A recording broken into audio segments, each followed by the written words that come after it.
They are boys in uniforms practicing adulthood, marching in cadence, boots in rhythm, salutes crisp, beds tight enough to bounce a coin. The academy is not just a school, it is order, it is structure, it is certainty in a world that feels soft and shifting. And when they're told the academy will shut down for development, for progress, for profit, it does not feel like a property dispute. It feels like erasure. The general, played by George C. Scott, is not just a commandant. He is a living monument. He is the last link to a war story, to myth, to discipline as destiny.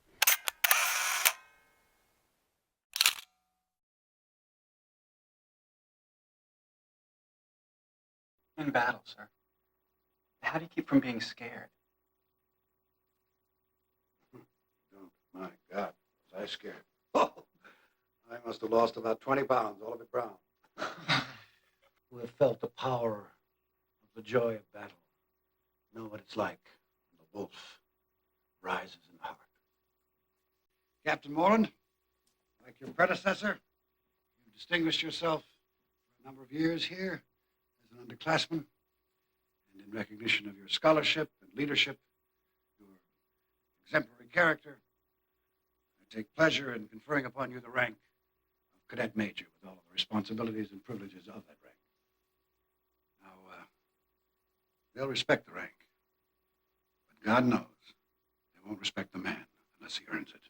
And when civilians trespass and he rides out to confront them and accidentally kills one, something changes. The father figure fails. General, don't worry. Everything's going to be all right.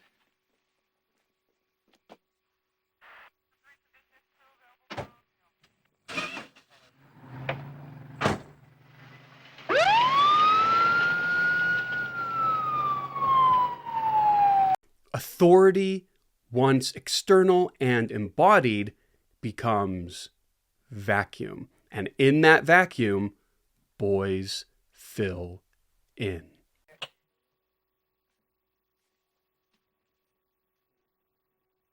The lady said the proprietors were at the school closed. Now, as I see it, we are the proprietors. So what does that mean to us? Get the door. All right, now listen up. Brian Moreland, played by Timothy Hutton, steps forward, not as tyrant, not as radical, but as protector. He believes in the institution. There's a feeling on the outside that schools like this are anachronistic. That leaders of men like you and me are dinosaurs. Sir? Well, you go to the movies, you read books. A military leader is always portrayed as slightly insane. Very often more than slightly. It's because it is insane to cling to honor in a world where honor is held in contempt. Well, the one thing civilians know is their rights. And they're within their rights to push us out, to make way for their goddamn condominiums. But we have one little advantage on them. What's that, sir? We're here. The condos aren't. We have a foothold. You boys are my purpose. You're my family. I'm not going to let them take you away from me.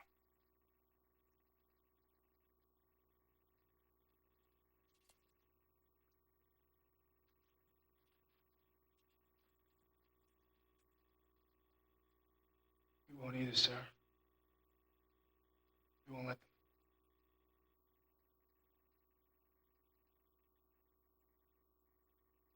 He believes in honor. He believes if they just stand firm, the world will recognize their integrity.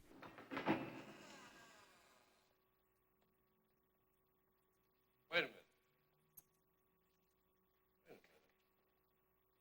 What is this?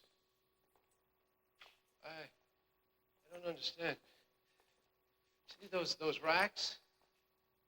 They were filled. What's going on here, Dean? Moreland?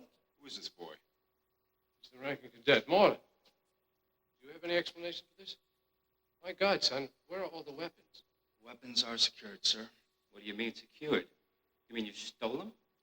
No, sir. We confiscated them. I don't believe Dean, this. where's the phone? There's one in the office near the What phone entryway. statement, I'm afraid please? not, sir. We've cut the lines. Listen, kid, if you don't turn those weapons over immediately, you're going to jail. Now, don't be an idiot. The right to bear arms is guaranteed in the Constitution, sir. You tell us where you put those weapons, or this will be the sorriest day of your life. All right, we have 3 demands. They're very reasonable. When they're met, we'll be happy to return every weapon, every shell. Say we. Who else? Number 1, I want a meeting with General Put your Vish. hands behind Now, your you back. stay where you are, sir. This is the tragedy of good intentions. No one wakes up wanting bloodshed. They just want to preserve something that they see as sacred. 10 foot.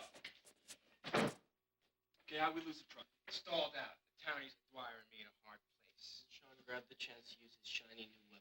We were in an explosive situation which jeopardized the entire mission. I simply defused the situation. That's just beautiful. I mean, you really have a way with words. Now, I don't call what happened today a successful mission. Naturally. Look, we have to let people know we're serious. We just also have to let them know we don't want to hurt anyone. All right, look, what are we asking you? We're asking the school to be kept open. That's all. Other kids are vandalizing their school. We want ours to stay open. Now, if we behave like soldiers and not a bunch of kids in a riot, we can win this. Just got to be done by the book. And so they occupy the academy. They take positions. They assign watch rotations. They arm themselves. At first, it looks disciplined, measured, controlled. They speak in command language because it helps them not speak in fear. 35 seconds. Can we speak to General Beige?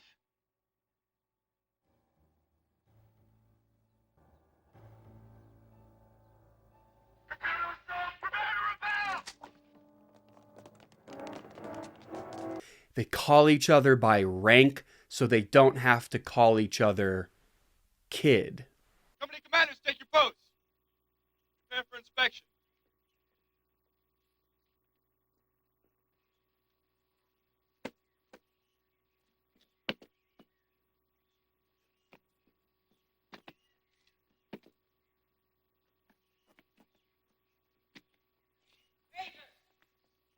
Hey!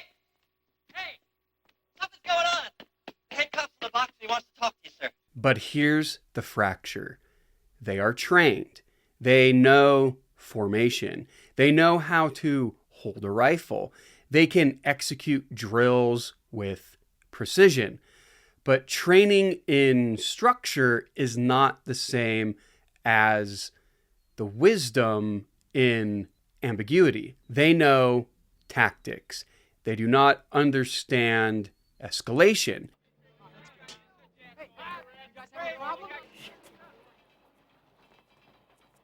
You cretins lose something? No, just a little mechanical The difficulty. bastard who killed Don.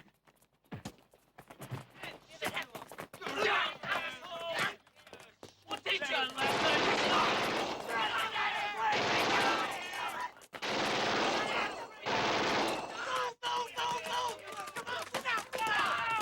They know how to defend a perimeter.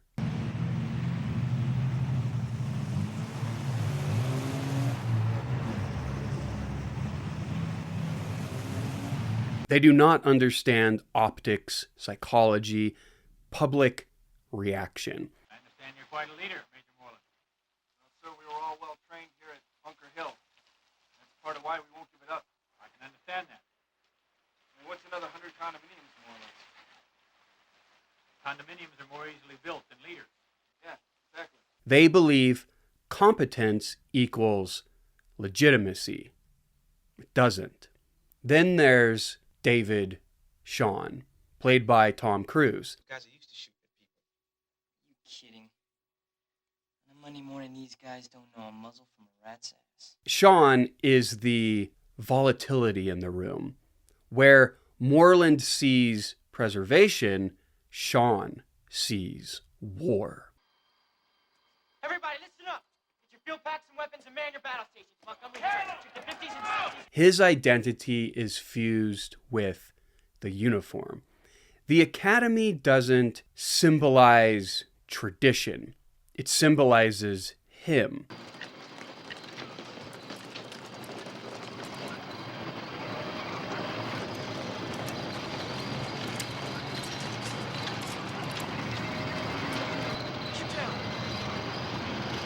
And when the institution is threatened, he is threatened. This is youth radicalization inside hierarchy. When belonging becomes oxygen, when structure becomes identity armor, when compromise feels like self-erasure. I'll give you the news.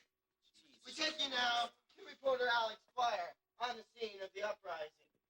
I'm here outside the gates of Bunker Hill Academy talking to National Guardsmen, young men not much older than the infants who've taken over this old and prestigious institution. He doesn't want dialogue. He wants clarity. And war is clarity. The National Guard surrounds the academy.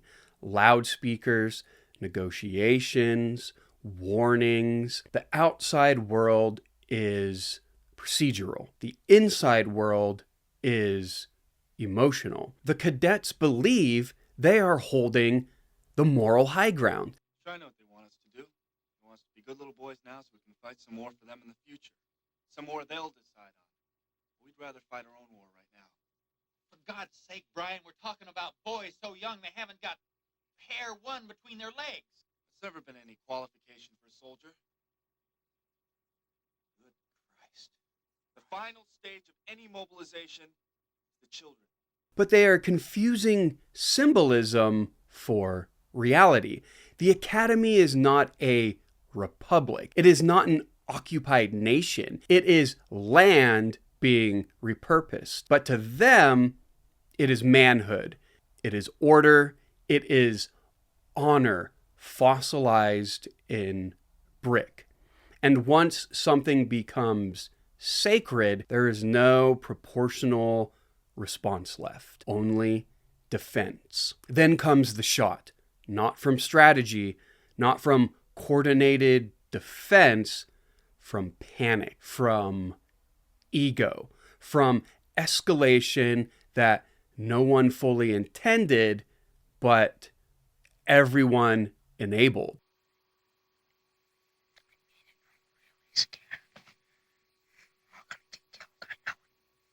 Oh, not Derek. Try to think of something else. I can't. Get low, Derek. Come on.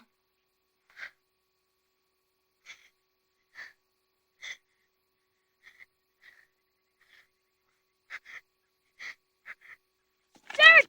Derek! Don't run! I don't want to die! Derek! Don't run! Derek!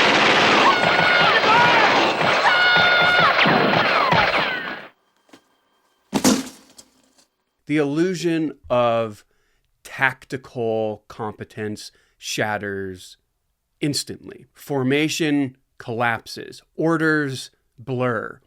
Training meets chaos, and then it folds. And suddenly, these boys who believed they were preserving something have accelerated its funeral. When we were all in it together.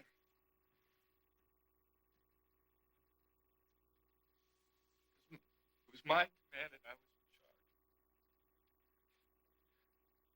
when I knelt next to Charlie. I tried to find some justification.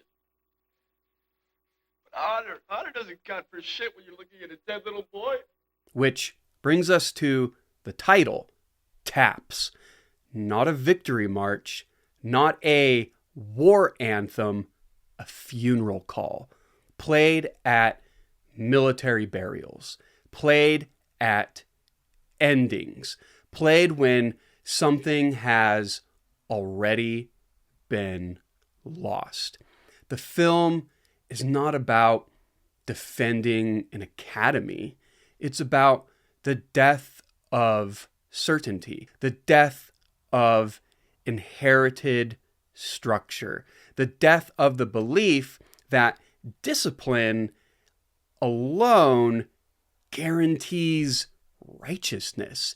And maybe most tragic of all, it is about young men who mistook loyalty for wisdom and preservation for morality. They never meant to burn anything down. They just didn't know when to stand down. And so the bugle plays, not just for the academy, but for the illusion that order without reflection can save anything at